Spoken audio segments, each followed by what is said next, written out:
Our next speaker is Mr. Sudheesh Narayanan, founder and CEO, Knowledge Lens, with over 20 years of hands-on experience in artificial intelligence, big data, cloud platform management, past product development, and technical expertise in Spark, Hadoop, and HBase. He has enabled cloud and big data adoption within several enterprises. He conceptualized and built multiple products, including G-Lens, M-Lens, and Fluxa. At Knowledge Lens, Sudheesh dons many hats: artificial intelligence researcher, big data strategist, lead solution architect, and chief product architect. He is the author of the book Securing Hadoop and has published articles on big data and cloud management. He has secured patents for big data and cloud orchestration too. He's already on stage. Good afternoon, everybody, and welcome to this ARC event.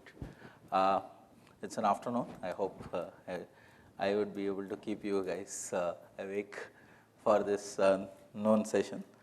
So what I'm going to talk to is about industrial IoT.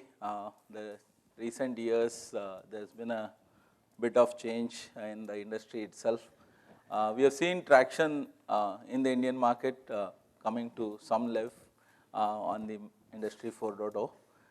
It's still not very aggressively pursued as such. There's a lot of hype in the Indian market as such. We have seen work in the US market as well, and seeing some use cases getting deployed. Some are on the advanced stages. But overall, the market is pretty open as of now. And what I would like to do is share what is our experience and expertise which we have gained over the period working with some of the large companies here, both in India and abroad, and as well with the government of India, doing some of these initiatives around. This is going to be more of bringing up an IT perspective into the Industry 4.0, because what I see is most of the speakers earlier come with rich industry background. So this would be a little off from there. So where we try to bring in how the IT side of the spectrum is coming down and trying to help out in the manufacturing industry and segments as such. So that's with that context, I'll just get started. Giving a brief overview of where we stand. So we are a 5-year-old company, not a big, large organization. We are around 300 people. Started right here in Bangalore, operating for the last 5 years without any external funding and stuff like that. So we are not like a VC funded capture venture guys who spend off money and such. Survived quite a bit on self-funded, and so the basic ingredient was profitability, working with the context of the country itself and trying to build products from it. So the dream was to build products from the country, give opportunities to people around the country and make things happen. I think we have been on this journey, so quite a bit of products in this line right now. So we have built one of the open platform for environment monitoring in the country. So we pretty much changed the whole way environment monitoring is done in the country.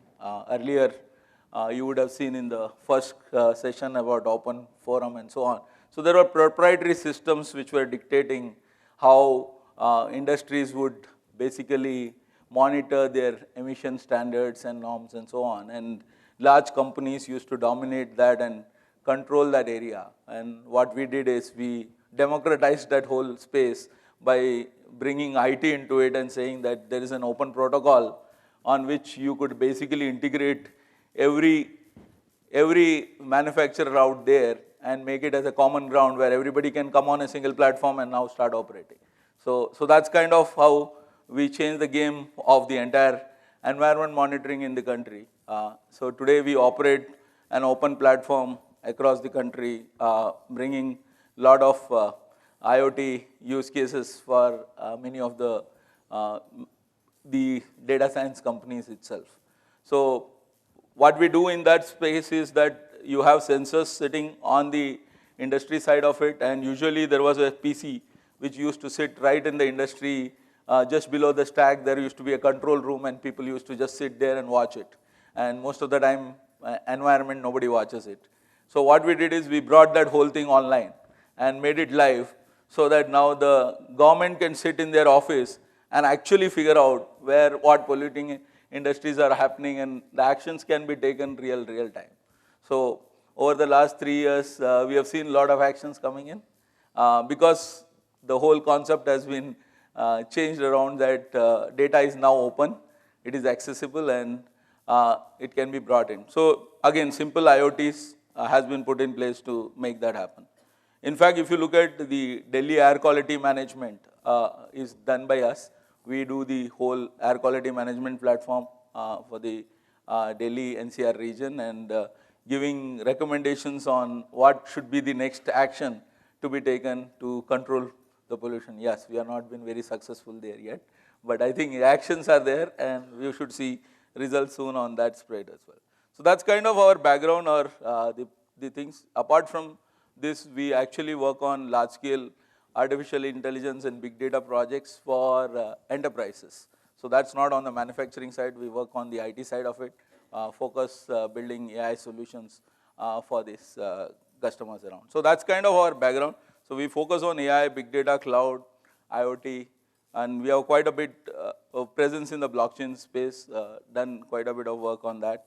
And recently we have looked at, from the concept of digital twin, we entered the AR VR space, and I think we have been able to do. So we'll show some live demo of that as well, if you could see how. Again, the whole concept of the demo is not to show you how digital twin actually operates. I wanted to show how you don't really need a very big firm to create a digital solution. Even small people could actually bring it out. It's only the drive and energy which is required to make it happen. So everybody sitting out there has the knowledge to make it. It's only about that push to make it happen. So we'll show that demo from that perspective. So apart from that, we have got the award for NASSCOM top 50 products and so on. So that's kind of our background. With that, I'll try to get down to the agenda. So this is what I wanted to cover. So we wanted to look at IoT in general and see what business value the IoT brings in, and what's the use cases which we see, which are more low-hanging fruit. I'm not even looking at things which will come maybe 2 years downstream or 3 years downstream. We are just looking at what's the basic thing which is required to bring value into the IoT space, especially in the Indian market, where cost is primary driver, where people are very reluctant to even overhaul their system. So we will look at how you could move to Industry 4.0, but not in a big bang way, but taking incremental steps. And that's kind of how we have been advocating our customers. So we look at the approach of how you could move to Industry 4.0 by just doing incremental solutions.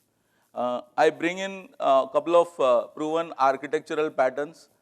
This will get a little more tech on the IT side of it, to show you how architectural constructs are evolving as technologies are changing in the IT side of things, which helps us to realize this Industry 4.0 dreams much more faster.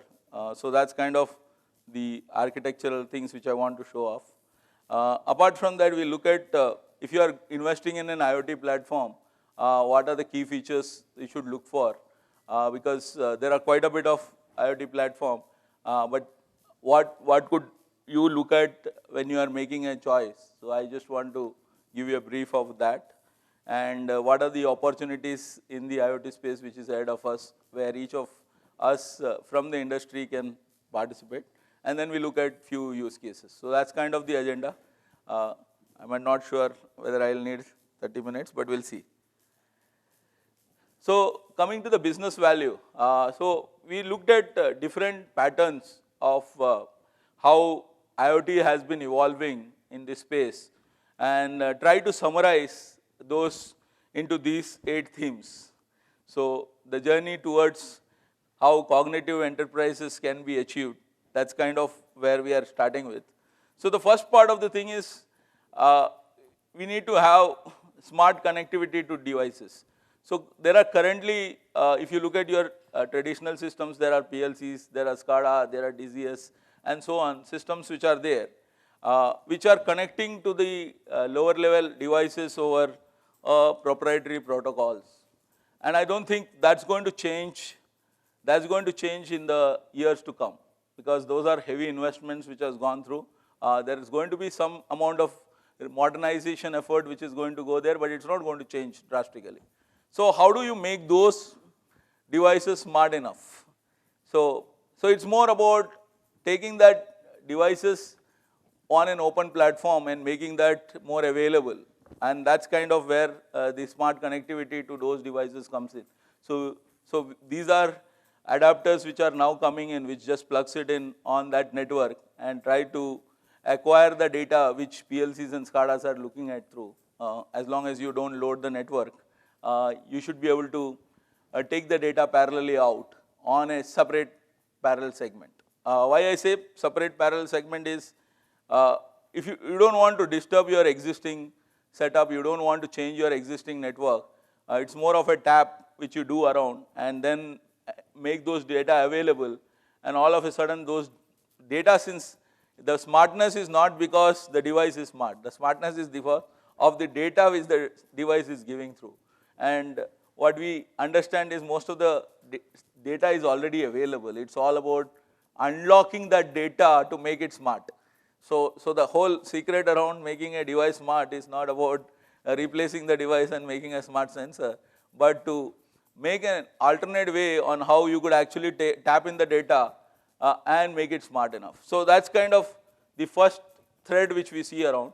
And I think a lot of new IoT implementations which we are doing, we have seen that's the kind of case where we are seeing, where there is an alternate way to bring the data out and make the device smart. How do you make the device smart? So once your data comes out, that is where the algorithms, the AI models, the data analysis, the data science, all that can be applied. And that's where the smartness comes in after that. So the first thing is to unlock the data. So your existing dumb devices can be smart. All you need to do is find the ways to get the data out. And that's kind of the first theme in this whole connectivity game which we are seeing. Second one is the smart remote monitoring. Again, it connects back to the same.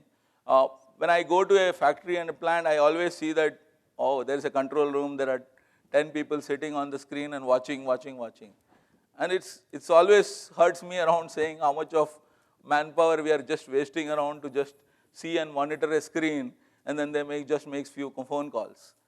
And that's kind of a thing which the system could automatically do. And there may be a system, one person to actually control what decisions were made of, but can that not be made it? So if you visit the Bangalore airport recently, they actually did that. So they changed the whole security system now, and the system now runs on an entirely AI-based detection. So the security screening is automated. And what I still see is that there is a local terminal which is sitting there, where a security CIF person actually has to sit on the monitor and view it. And I find it very, very difficult to digest that should not that be done on a central command room, where the whole monitors can be brought, all the AI systems are there. We reduce the whole manpower system and control it remotely from there on, saying that, yeah, this bag will not go, this bag will go. And that way the efficiency of the systems can be brought in. So now taking that whole paradigm to the industry, now I am operating 5 plants, I am operating 5 different command centers at different levels.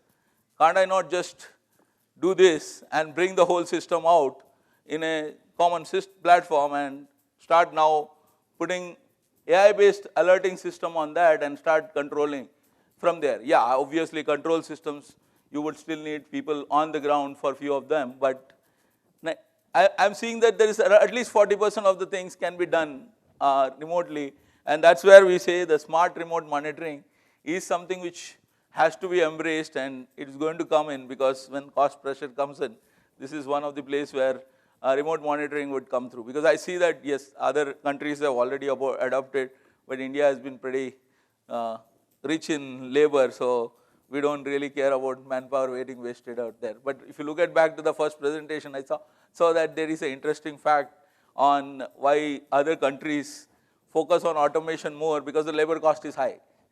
So today here the labor cost is low, so we don't worry about it, but that's an area I think which soon should start picking up. The other one is the safety and security aspect of it. If you go to an industry, I see that a lot of security risk associated to that. There is a lot of safety risk associated to that, and there are things which could be done on the safety space of it. And AI can play a very important role, or IoT can play a very important role in that space. And I see there are a lot more use cases coming in because the power of IoT and AI has really come out well. So we are working with some of the manufacturers in the country where there are safe zones, where you really have kind of lot of security threats which are there, or areas where there is hazardous areas where the presence of a human being could actually be dangerous in certain conditions. So how do you bring alerting mechanism on the safety threats of it, especially doing sensing of the situation right on the ground, especially with respect to hazardous situation, and then sensing whether a person exists on that hazardous situation, and then alerting automatically on that. So that's kind of another trend which we are seeing on the IoT use cases and business values which are showing up there. The next thread which I want to talk about was augmented reality, and how simplifications can be the norm in case of augmented reality. And I think in the demo which we try to show off, we'll try to show this out. For example, I run this whole environment monitoring space. I have field engineers who go to the field on my behalf to basically either commission it, troubleshoot it, or solve a problem. And my biggest problem is my engineers doesn't want to travel. And because they are highly qualified guys, they don't want to go to the field. The moment it's an engineer, they don't want to travel. So what we feel is that there could be an augmented reality based educational system which can be put in place, where the operator right sitting on the industry should be able to operate any system using augmented reality, where we are now trying to build an augmented reality app for them so that they can actually go to the system and see what's the problem with the system, and make it so simple and dumb so that people could actually operate right there and save the whole maintenance space area, where we don't really have to depute manpower which is high skilled on the field, but using a kind of an model where the technicians who are on the field should be able to solve the problem, or at least connect the system online so that there could be a remote help given to him automatically. So that's kind of where we see the augmented reality playing a game.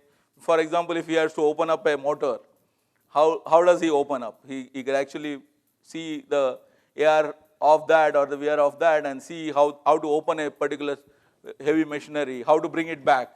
And if you could have that in an augmented reality form, it really helps out bringing that out. The next part of it is if you look at any industry, there's like the dumb old historian sitting there, and people collecting data on that historian but doing nothing with that. Those historians, it's like a one-way traffic. You push the data to historian and nothing happens from there. So that's kind of wastage of all of the resources which we try to collect the data, put it and pay that heavy licenses to the PIs and the others and send the data there, but nothing happens. So I think there is a new trend which is coming out, that with the advent of big data and other, you don't really need those historians which are opaque. You need historians which are live, where I can analyze the data, I can make certain decision, I can run my AI models on it. I should be able to operate all sort of the whole digital initiative on that particular data. And that's kind of the key. So I think we did one for one of our industries locally here, where they have now replaced their entire historian, because their historians could only store data for a certain period of time, and after that it's gone. And second problem is nobody looks at the data. So now we brought it in an online system where the history is live. We can capture maybe 15, 20 years in that compressed format and still do AI models on running on top of it right away. so that the augmentation has now changed it to the next level, where now they can run AI models or predictive analytics right on the historian, rather than doing any of the other data digital initiatives beyond this. So that's kind of another trend which we see, which is going to add a lot of values to enterprises, where you could actually just replace that historian and put a new digital data kind of a model where the entire transformation can happen automatically. So that's kind of another trend which we see. The next one which we see on the IoT segment is on anomaly detection and predictive maintenance. So I think this is the area where most of the people on the industry 4.0 work. But the key thing is that lot of are giving pointed solutions. So for example, you will get a turbine failure prediction which is coming through, or a particular bearing failure prediction coming through from a specific supplier. Now the challenge around this is that if you go for pointed solutions, you will get definitely a value out of that and things like that, but the overall system doesn't really scale up, because you are still in digital silos which is going to come through. So the thought process which we are trying to bring in is that you need to have a platform where you can bring all these things and run your pointed solutions on top of it. So that means your digital asset is going to be single, and on top of it, when you run these pointed solutions, the value of that kind of amplifies, and the cost of ownership from every use case to use case actually brings it down. So instead of doing pointed prediction and pointed solutions, try to look at changing the game by bringing the data together, because the data is the asset, and then you write pointed solution on top of it. It becomes more easier and more scalable and more cost effective in a longer run of it. The other thing which we are seeing these days is the web SCADA point of it, which I talked to you about, the command center, where you can actually bring the command center out from the control room. I see a typical use case for a plant manager. Basically, he usually gets the Excel sheet report, or the corporate headquarters gets an Excel sheet report of how the plant is operating, and having no view of what the plant is operating to. So with web SCADA, you actually can bring the whole thing back online, and you might not need all of those SCADA stuff, but what is the critical parameters you need to monitor, you could actually bring it online in a remote location and start seeing it. So that's kind of a lot more use cases we are seeing in those spaces as well. Then the last one which I wanted to cover was the vision-based analytics. I think some of the camera-based solutions has been discussed already around. What we see is that that's another niche use case which is coming through. So there are pointed solutions on camera which is there around, but bringing a strategy around vision-based analytics on a manufacturing plant should be something which people should look at, rather than creating a siloed vision individual thing. Yeah, each of those are required to solve pointed solution, there is no doubt about it. But when you bring that to the next level, you could really do much more bigger constructs than just solving pointed problems. So that's kind of where we are saying that every feed which you get in is a digital asset.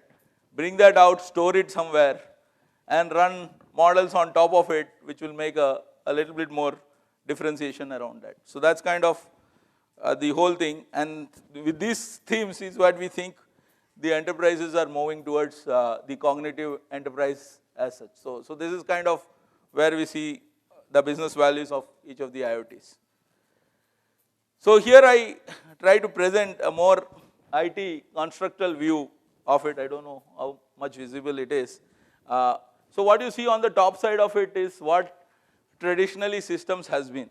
So if you see on the left side, the level 0 stuff, where we have sensors, we have devices, we have the machines, the actuators, and all of those sitting on there, and which is getting operated on a PLC, SCADA, DCS kind of a system, which then gets been controlled by an MES, LIMS, and so on, so which sits on top of it, and it comes through as such. And that system is completely isolated in the today's world. There is no linkage of that system. The historian sits there, and then the OT is pretty isolated. And then you have the IT system which is coming on this side, sitting completely isolated, where the ERP system, the SAP system and so on sits isolated. And that's kind of the world where the two worlds are almost different and entirely a two different world. The IT people doesn't know what OT does and OT people doesn't know what IT does. And this has been the norm across the board. So what we are seeing is the industry 4.0 is trying to bridge that gap and bringing them together in a single unified form. And that's kind of what I try to look at in the bottom part of it, to say how this unification is now happening around. So what we really see is that, yes, there is field gateways which are coming into place, where it is aggregating all this data, bringing on the gateway side of it, then bringing into a unified segment. And then the biggest threat why people kept those isolated was the security aspect of, because IT guys are all messy guys. They do whatever they want, and we cannot just risk our manufacturing system because somebody is playing games on the IT system. So that's kind of how the isolation has been. But yeah, that's kind of where there are 2 or 3 constructs which are there on the security model.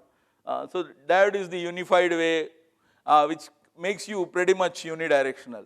It's not giving you the largest benefit of it, but at least you can guarantee that nothing is going reverse flowed back to the manufacturing segment. So one of the concept around is the digital diode to be brought in, which basically tunnels the data into the IT systems, and basically then you can do all the IT game on this side of the wall. Some people try to bring the IT into the manufacturing segment, which we don't usually recommend, because that's not the way manufacturing systems are supposed to be set up. You can basically do some amount of edge analytics, but bringing the whole data IT systems into the OT network is kind of not the most advisable. So bringing a unidirectional is the first ever, but bringing a secured tunnel, there are multiple ways to secure the whole tunnel around it and make sure that there is a secured data movement across the board. There are multiple ways you can actually do hops and jump it. You don't need sometimes real-time data and so on, or you could actually do a push model and so on. So there are other 3 models which exist on the pushing all the data onto the IT side of it. But once it comes, now the IT side is fully aware of the OT system, and now that's where your whole digital enterprise starts revolving around, and your whole the AI, ML, everything starts to light up, and the cost brings down significantly. So that's kind of the architecture which we have been pursuing through. I see a lot of US enterprises already adopting that and working out well on those, and I don't see this going away from there. But especially in the Indian segment, I see that this is the way things are evolving around. And what we are also seeing is that if you see this whole industry 4.0, instead of calling it as a big IT system, now we can bring that in a small box, which is like appliances which are sitting there, which will actually have you a digital appliance which can be brought in and just plug it in, so that you could still make it more secured, controlled, locked in, and feel secured as a manufacturer. Because once you see in the manufacturing trend, I always see that if I give them a box, they are very happy. If I say that, okay, it's on the cloud, people are worried. So giving them a whole appliance and say that, yeah, here is the box, and you can call it as a cloud or whatever it is, it's fine. But that makes the enterprise quite happy around. And we see that this is kind of where we are heading towards, where the data is, a lot of IoT data from the shop floors are now coming to the data lake. We ourselves have done multiple projects with a lot of pharma customers, manufacturing, electronic manufacturing, and so on, which almost everybody in the US segment has really brought the data onto the digital data lake. We also see once the data brings in, the faster you bring the data in, you could actually activate your digital twins, because now each sensor data is brought onto the cloud on real-time model, and your digital twin gets quite a bit activated around that. And then you basically have remote control rooms which are basically monitoring at that segment. And once you have this, now all your analytics or machine learning and all models and whatever use cases you want to run can start running at a single location and make through it. And then you can enable that to be accessible on the shop floor as such.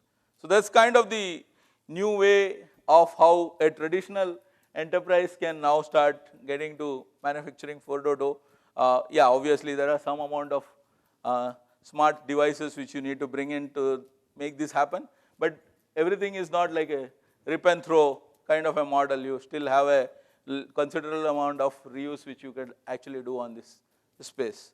So this is kind of what we are seeing in the industry.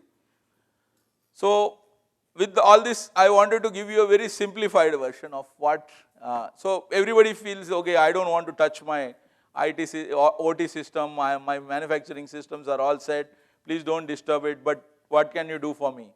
So what IT can you bring onto it? So that's kind of where I brought up the another kind of implementations which we are doing right now for customers who doesn't want to touch their existing system at all. They want existing system to be isolated, but give AI-based systems on the existing systems. And this is kind of how we have actually evolved them through that journey. So in this model, what happens is so this is one of the electronic manufacturer which we have done the solution for. So what it does is on a pick and place machine, the nozzle deviations happens through and there is a defect which comes in through. So what we do is we basically put an edge controller out there and run an AI model right on the edge and control the whole system right on the edge. But we don't have that edge controller to be so powerful that we can train the model on that. For that, we bring it onto the cloud to train the model. We create all the models on the cloud. We containerize the whole thing and then push that container out right down onto the edge. So your whole heavy lifting of your model training, model management, everything happens on the cloud, and the execution of the model happens right at the edge on the edge appliances. And you don't really need to do any change in your existing setup to make this happen, because this is kind of entirely a parallel setup where we pull the data in parallelly, bring the whole thing and give you edge analytics right on the operator console. So that's kind of where I think I didn't look at the time, sorry. So we passed some of those times. I don't have too many of those, so I just give you one glimpse of this. I don't think the demo time is there, so I would request you can come down to our booth and we'll show you a demo there. Made me more easier. So just summarizing, these are kind of the things which you need on a IoT platform when you're looking and investing your time on the IoT platform. So that's kind of where I'll say, connect any device, any protocol, make sure that you have a secured operations, you have a web SCADA, then you have some amount of real-time alerts. We have a machine learning models which are running, you have an edge compute appliance. So that on the edge you basically should be able to run a container on which the models could be basically pushed down. So that's kind of it, and obviously you should have a remote control and so on. So you can reach me out at Sudheesh at Knowledge Lens or stop by at my booth. Okay, thank you. Thanks for your time.